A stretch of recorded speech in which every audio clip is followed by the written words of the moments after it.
Okay, സ്ക്രീനിൽ കാണുന്നില്ലേ? അൽ മാദി. ഇത് മാദിയായ ഫിഇലിലെ മുസന്നയായ പദങ്ങളെ പരിചയപ്പെടുത്തുന്ന കള്ളിയാണ്, ടേബിളാണ്. കണ്ടല്ലോ? ഖറജ, ഗസല, ബസ്മല, മസഹ, തസവ്വക. ഇതിന്റെ എല്ലാം അർത്ഥങ്ങൾ ഞാൻ പറയുന്നത് കേൾക്കുന്നില്ലേ? കേൾക്കുന്നുണ്ട്. ഓക്കെ, ഇവിടെ നോക്കൂ. ഖറജ, ഗസല. ഞാനിപ്പോ ഈ അടയാളപ്പെടുത്തിയ ഭാഗം ഖറജ, ഗസല, ബസ്മല, തസവ്വക, ഇതെല്ലാം എന്താണ്? മാദിയിലെ മുസന്ന ഗായിബ് മുസന്നയാണ്. ഗായിബായ മാദിയിലെ മുസന്ന മുദക്കറുകളാണ് അല്ലെ? ഖറജ, അവർ രണ്ടാൾ. ഈ ചെരിച്ച് നേരെ താഴോട്ടാക്കി എഴുതി വെച്ച എന്താ വായിക്കുക? അവർ രണ്ടാൾ പുറപ്പെട്ടു. ഖറജ എന്ന് പറഞ്ഞതിന്റെ അർത്ഥം എന്താ? അവർ രണ്ടാൾ പുറപ്പെട്ടു. അടുത്തത് ഗസല എന്ന് പറഞ്ഞാൽ അതിന്റെ അർത്ഥം അവർ രണ്ടാൾ കഴുകി. അങ്ങനെ. ബസ്മല എന്ന് പറഞ്ഞാൽ അവർ രണ്ടാൾ ബിസ്മി ചൊല്ലി. ഇങ്ങനെ. മസഹ അവർ രണ്ടാൾ തടവി. തസവ്വക അവർ രണ്ടാൾ മിസ്വാക്ക് ചെയ്തു. അപ്പോ നമ്മൾ ഇതിൽ നിന്ന് എന്ത് മനസ്സിലാക്കി? മുദക്കറായ ഗായിബായ മാദിയായ ഫിഇലിൽ നിന്നുള്ള മുദക്കറായ മുഫ്രദിനെ മുസന്നയാക്കാൻ എന്ത് ചെയ്താൽ മതി? അവസാനത്തിൽ ഒരു അലിഫ് ചേർത്ത് കൊടുത്താൽ മതി. ഇവയെല്ലാം മുസന്നയിലേക്കുള്ള, അതായത് മുസന്നയിലേക്കുള്ള എന്ന് പറഞ്ഞാൽ ദ്വിവചനത്തിനുള്ള മാദിയായ ഫിഇലുകളാണ്. മാദിയായ ഫിഇലിൽ നിന്നുള്ള മുസന്നയായ ഫിഇലുകളാണ്. അടുത്തത് പറയുന്നു, ഇവയുടെ നേരെ മുളാരി. യർഫഅനി, യുഖല്ലിലാനി, യദ്ഉവാനി. അതിന്റെ അർത്ഥം എന്താ? യർഫഅനി എന്ന് പറഞ്ഞാൽ അവർ രണ്ടാൾ ഉയർത്തും. പിന്നെ യുഖല്ലിലാനി അവർ രണ്ടാൾ ചിക്കെടുക്കും അല്ലെ? കൈകൾ കഴുകുന്ന സമയത്ത് ചിക്കെടുക്കും, ചിക്കകറ്റും. അതുപോലെ യദ്ഉവാനി അവർ രണ്ടാൾ പ്രാർത്ഥിക്കും. ഇങ്ങനെ അർത്ഥങ്ങളുള്ള. അപ്പോ ആനി ആനി ആനി എന്ന് ചേർന്ന് വരുന്നത് ഇവയെല്ലാം മുസന്നയിലേക്കുള്ള മുദാരി ആയ ഫേലുകളാണ്. അത് പറഞ്ഞു കഴിഞ്ഞു.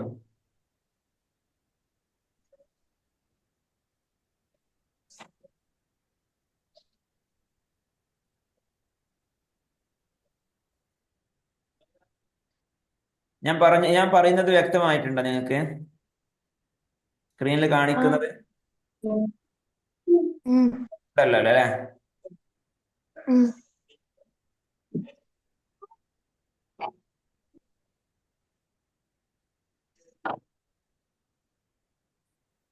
ഇനി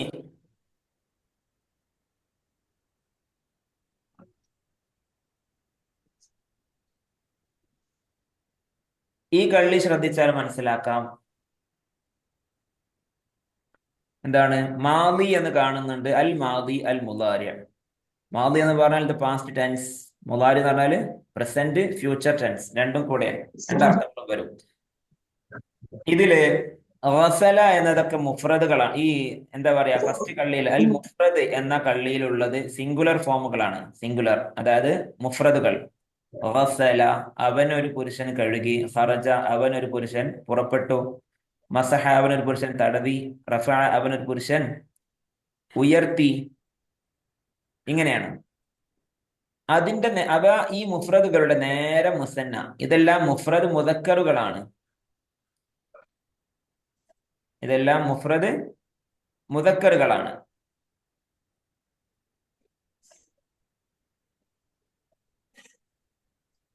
എന്നാൽ ആ മുഫ്രദ് മുദക്കറുകളുടെ നേരെ മുസന്നയാണ്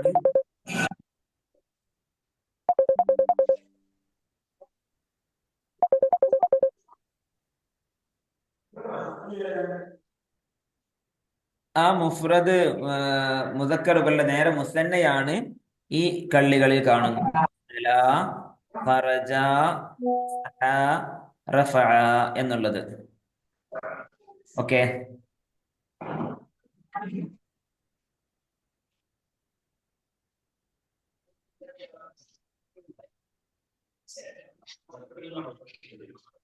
ഇനി അടുത്ത കള്ളി നോക്കാം. ഈ വലിയ കള്ളി. പിന്നെ അൽ മുദാരിഉ എന്ന കള്ളി കണ്ടില്ലേ? കാണുന്നില്ല? ഞാൻ അടയാളപ്പെടുത്തുന്നത് നിങ്ങൾക്ക് കാണുന്നുണ്ടോ ഫോണില്? കാണുന്നുണ്ട്. ഓക്കെ. ആ അൽ മുദാരിഉ എന്ന കള്ളിയിലെ ആദ്യത്തെ കള്ളി അൽ മുഫ്രദ് ഏകവചനം. ഗസല എന്നതിന്റെ നേരെ മുദാരിഇലെ മുഫ്രദാണ് യഗ്സിലു എന്നുള്ളത്. ഗസല എന്നതിന്റെ നേരെ മുഫ്രദാണ് യഗ്സിലു എന്നുള്ളത്, മുദാരി മുഫ്രദ്. അതിന്റെ മുസന്നയാണ് യഗ്സിലാനി. ഖറജ എന്നതിന്റെ മുദാരി യഖ്റുജു, അതിന്റെ മുസന്ന യഖ്റുജാനി. അങ്ങനെ. മറ്റേതോ മസഹ എന്നതിന്റെ മുദാരി യംസഹു, അതിന്റെ മുസന്ന യംസഹാനി. റഫഅ യർഫഉ യർഫആനി. ഓക്കെ. നിങ്ങളുടെ ഈ പിക്ചേഴ്സ് നോക്കി മനസ്സിലാക്കുകയും അത് അതുപോലെ നിങ്ങൾ ഇംഗ്ലീഷ് ചേർക്കേണ്ട ആവശ്യമില്ല. ഇംഗ്ലീഷ് ചേർക്കുന്നത് കുറച്ചുകൂടെ നിങ്ങൾക്ക് എളുപ്പമായി തോന്നുന്നുണ്ടെങ്കിൽ ഇംഗ്ലീഷ് ചേർത്തോളൂ, ഇല്ലെങ്കിൽ ചേർക്കേണ്ട ആവശ്യമില്ല കേട്ടോ. ഇംഗ്ലീഷ് ഒന്നും നമ്മളെ എന്ത് ചെയ്യേണ്ട, പരീക്ഷയ്ക്ക് ഒന്നും ചേർത്ത് കൊടുക്കാൻ പാടില്ല. അതിന്റെ ആവശ്യമൊന്നുമില്ല. നിങ്ങൾക്ക് കുറച്ചുകൂടെ വ്യക്തമായി എളുപ്പമായി മനസ്സിലാക്കാൻ വേണ്ടിയിട്ട് ചേർത്ത് വെച്ച് എന്നേ ഉള്ളൂ. പിന്നെ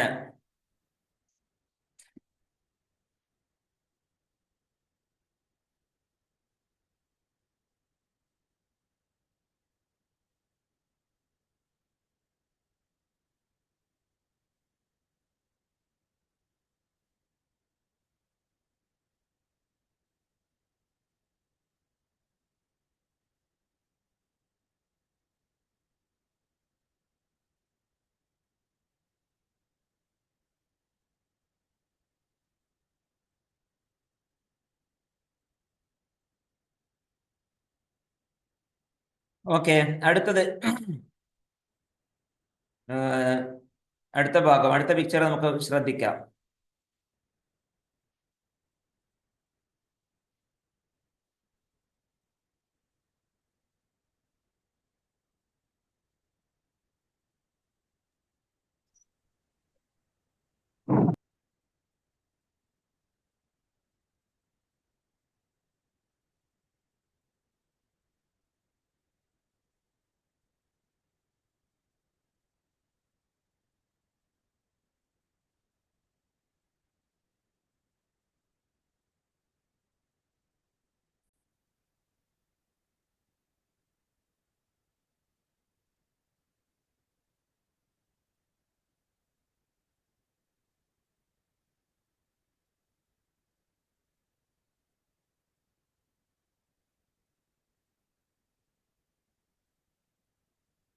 ഇതാണ് അടുത്ത പിക്ചർ.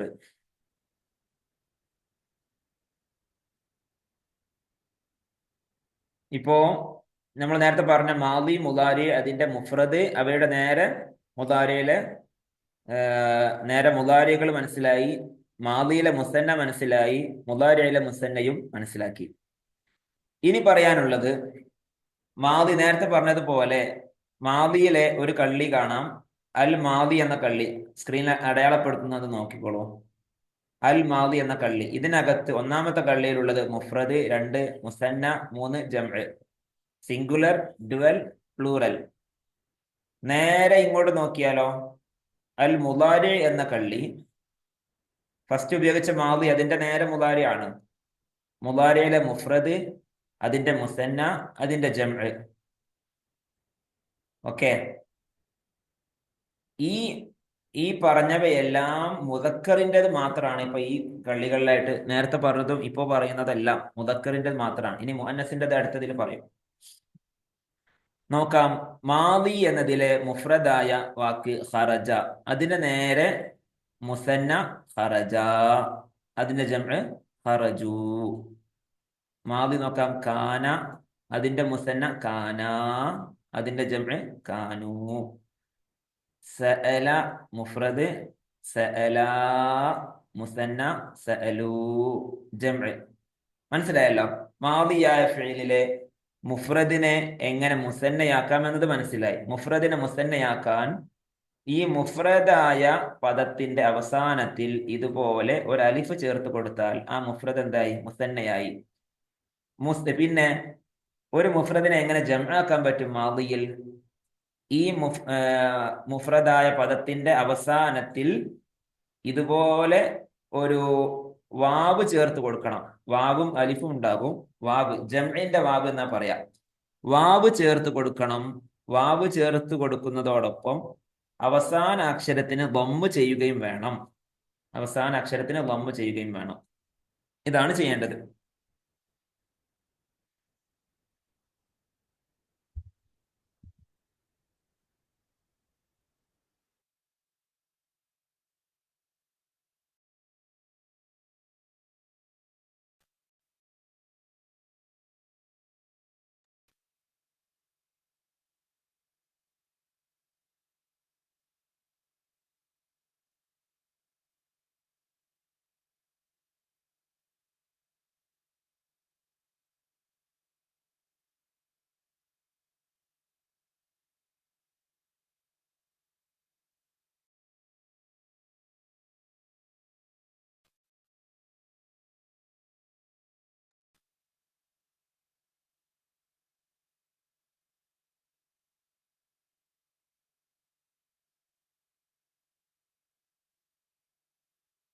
ആരത് പ്രതികരിക്കാത്തത്? കേൾക്കുന്നില്ലേ?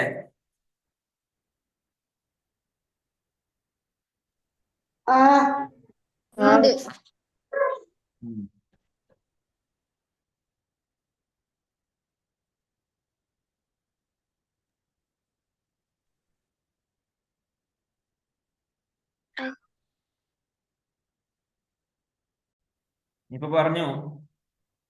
എന്താണ് പറഞ്ഞത്?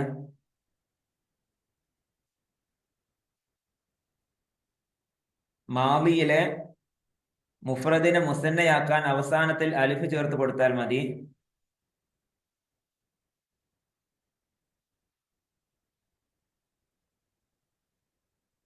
പിന്നെ ജംആക്കാൻ അവസാനത്തിൽ ജംഇന്റെ വാവ് ചേർത്ത് കൊടുക്കണം. അതോടൊപ്പം അതിന് തൊട്ട് മുമ്പുള്ള അക്ഷരത്തിന് ദമ്മും ചെയ്യണം. അപ്പൊ ഖറജ എന്നത് ഖറജു എന്നാകും. കാന കാനൂ, സഅല സഅലൂ എന്നാകും. പിന്നെ സല്ലമ സല്ലമൂ എന്നാകും. ഇങ്ങനെയും പറയാം. അവസാന അക്ഷരത്തിന് ദമ്മാക്കുകയും അതോട് ചേർത്ത് ജംഇന്റെ വാവും ചേർത്ത് കൊടുക്കണം. സല്ലമൂ, ഖറജൂ, കാനൂ. മുദാരി ഫിഇലാണെങ്കിൽ മുദാരിയിലെ മുഫ്രദ് യഖ്റുജു, യകൂനു, യസ്അലു, യുസല്ലിമു ഇങ്ങനെയാണല്ലോ വരുന്നത്. ഈ മുദാരിയിലെ മുഫ്രദിനെ മുസന്നയാക്കാനുള്ള ടെക്നിക്ക് എന്താണ് ചെയ്യേണ്ടത്? അവസാനത്തിൽ ഒരു അലിഫും കസ്റുള്ള നൂനും ചേർത്ത് കൊടുക്കുക എന്നുള്ളതാണ്. അപ്പോ യഖ്റുജു എന്നതിനെ മുസന്നയാക്കാൻ വേണ്ടി നമ്മൾ എന്താ ചെയ്തത്? അലിഫും യഖ്റുജു എന്ന പദത്തിന്റെ അവസാനത്തിൽ ജീമിന് ശേഷം ഒരു അലിഫും ഒരു കസ്റുള്ള നൂനും ചേർത്ത് കൊടുത്തു. അപ്പൊ യഖ്റുജു എന്ന വമ്മുള്ള ജീമിന് ശേഷം അലിഫ് വന്നപ്പോ അലിഫിനെ നമ്മൾ സാധാരണ കൊണ്ടുവരാറുള്ളത് ഫത്ഹുള്ള അക്ഷരത്തെ നീട്ടാൻ വേണ്ടിയാണ് അലിഫിനെ കൊണ്ടുവരാറുള്ളത്. അപ്പൊ ഇവിടെ വമ്മുള്ള അക്ഷരത്തിന് ശേഷം അലിഫ് വന്നപ്പോ അലിഫിനോട് യോജിച്ചതായ ഹർക്കത്തായ ഫത്ഹാക്കി മാറ്റി. ഏതിനെ? ജു എന്ന ജീമിന്റെ വമ്മ് മാറ്റി ഫത്ഹാക്കി. ഫത്ഹാക്കാനുള്ള കാരണം എന്താ? ശേഷം ഫത്ഹിനെ നീട്ടാനുള്ള അലിഫിനെയാണ് കൊണ്ടുവന്നിട്ടുള്ളത്. അപ്പോ അലിഫിനെ ഉപയോഗിച്ച് നീട്ടണമെങ്കിൽ മുമ്പുള്ള അക്ഷരം ഫത്ഹുള്ള അക്ഷരമായിരിക്കണം. അതുകൊണ്ട് യഖ്റുജു എന്നതിനെ യഖ്റുജാനി എന്നാക്കി. അല്ലാതെ യഖ്റുജുവാനി എന്ന് പറയാൻ പാടില്ല. യഖ്റുജാനി, യഖ്റുജു യഖ്റുജാനി, യകൂനു യകൂനാനി, യസ്അലു യസ്അലാനി, യുസല്ലിമു യുസല്ലിമാനി. മനസ്സിലായല്ലോ? പ്രതികരിക്കൂ. ആ സ്ക്രീനില്ല സ്റ്റാർട്ടഡ് എന്ന് കാണിച്ചിട്ട് മുഹമ്മദ് ഇർഫാനി ഇത് കാട്ടിയെന്ന് ലോഡ് ആവുന്നതാണ്. എല്ലാവർക്കും അങ്ങനെയാണോ? അല്ല അല്ല എല്ലാവരും സ്ക്രീന് കാണുന്നില്ലേ? കാണുന്നുണ്ട് ദാനിഷിന്റെ നെറ്റ് പ്രോബ്ലം. കാണുന്നുണ്ട്. ഓക്കെ ദാനിഷ്, ഞാൻ ഇതിന് ശേഷം വീഡിയോന്റെ ലിങ്ക് വിടും. ആ വീഡിയോ ലിങ്ക് ശ്രദ്ധിച്ചാൽ കുറച്ചുകൂടെ വ്യക്തമായിട്ട് മനസ്സിലാക്കാം. പിന്നെ യുസല്ലിമു എന്നത് യുസല്ലിമാനി, യസ്അലു യസ്അലാനി, ഇതെങ്ങനെ രൂപപ്പെടുന്നത് ഞാൻ പറഞ്ഞു കഴിഞ്ഞല്ലോ. ഇനി ഇതിന്റെ ജംഅ ആണെങ്കിൽ എങ്ങനെയാണ്? ജംഅ ആണെങ്കിൽ മുഫ്രദായ പദം യഖ്റുജു. യഖ്റുജു എന്ന മുഫ്രദിനെ നമുക്ക് ജംഅ ആക്കണം. എന്താണ് വഴി? ആ പദത്തിന്റെ അവസാനത്തിൽ വാവും നൂനും ചേർത്ത് കൊടുക്കുക. സുക്കൂനുള്ള വാവും ഫത്ഹയുള്ള നൂനും ചേർത്ത് കൊടുക്കുക. അപ്പൊ യഖ്റുജു എന്നതിന്റെ അവസാനത്തിൽ ജംഇന്റെ വാവുനെയും നൂനിനെയും ചേർത്ത് കൊടുത്താൽ യഖ്റുജൂന എന്നായി. യഖ്റുജൂന, യകൂനു യകൂനൂന, യസ്അലു യസ്അലൂന, യുസല്ലിമു യുസല്ലിമൂന എന്നായി മാറും. ഇതുവരെ പറഞ്ഞ കാര്യങ്ങളൊക്കെ നിങ്ങൾക്ക് നേരത്തെ മനസ്സിലായത് കൊണ്ട് ഇപ്പൊ ഈസി ആയിട്ട് തന്നെ വ്യക്തമാവുന്നില്ലേ? ആർക്കെങ്കിലും ഇതിൽ സംശയം ഉണ്ടോ? സംശയം ഉണ്ടെങ്കിൽ ചോദിക്കാം. ഓക്കെ,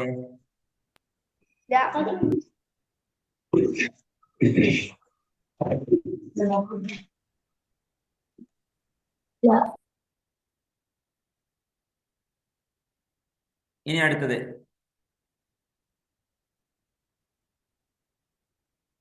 ഇനി നമ്മൾ ഇതുവരെ പറഞ്ഞതൊക്കെ മുദക്കറാണ്. ഇനി മുഅന്നസിന്റെ ഭാഗം നോക്കാം. മാദി എന്നത് നേരത്തെ പറഞ്ഞ പോലെ മാദി എന്നതൊരു ഭാഗത്തുണ്ട്. അതുപോലെ നമുക്ക് ഈ മുഅന്നസിൻ്റെത് മറ്റൊരു വീഡിയോ ആക്കി തുടങ്ങാം. ഓക്കെ, നിങ്ങൾ എല്ലാവരും, ഞാനിപ്പോ ഒന്ന് മീറ്റിംഗ് അവസാനിപ്പിക്കുകയാണ്. എന്നിട്ട് എല്ലാവരും നമ്മുടെ ഗ്രൂപ്പിലുള്ള ലിങ്ക് വഴി ഒന്നുകൂടെ കയറണം കേട്ടോ.